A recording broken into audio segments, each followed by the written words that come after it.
Just like its many functions, discourse markers also have different kinds of them. And today, we will be learning the different word classes or samples of discourse markers. First and foremost, we have conjunctions. I know that you're all familiar with this class since we've already encountered this in elementary.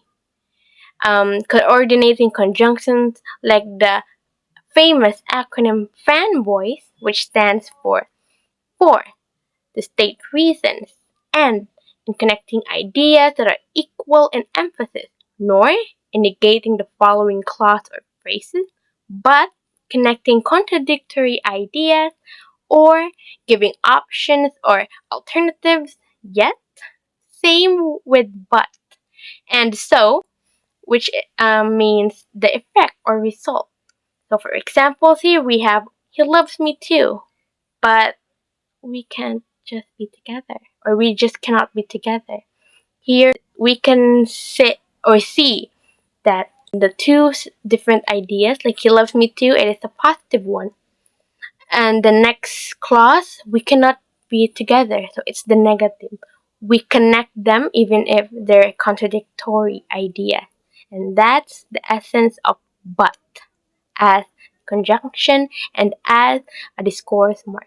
We also have here another one. I have to stay, for I have something to say to her. For here is to state reasons, right?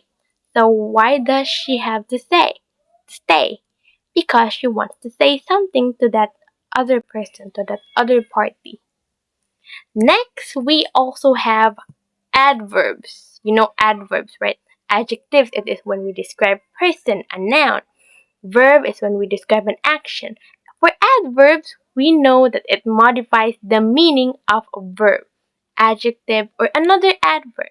Different types of such are used to signal the function of the statement made. So it includes time, like today, earlier, tomorrow, overmorrow, or yesterday. Frequency, like often, seldom, frequently. Yeah. Duration, like briefly, or manner, like carefully, swiftly, gracefully. Place, like here, there, at the back, in front of us. A degree, like very too quiet. Purpose, like thus, because, hence, and conjunctive adverbs, like on the other hand. So for example, here we have Susie danced gracefully in the pouring rain. So how did Susie dance? Gracefully. First and foremost, I do not fancy the likes of you. So how did first and foremost was used in the sentence class? Um, we we emphasize, we emphasize something before we state like what we actually think. So like first and foremost, or for your information, no offense, you start something like that to notify them, to to make them insinuate that there is something coming that you're about to say. Just like that. And last class would be the gambits.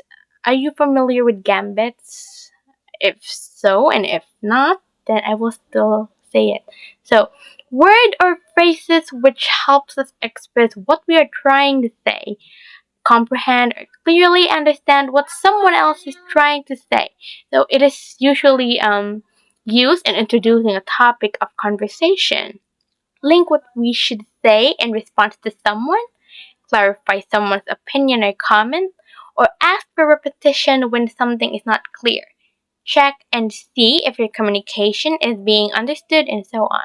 So if I would give an instance to like each of them, so we can say like in introducing a topic or conversation, we can say like, by the way, anyway, or link what we should say in response to someone like I think, more like that, or clarify someone's opinion or comment, like, or ask, or in asking repetition, like pardon, can you say it again, I couldn't follow it, or like that.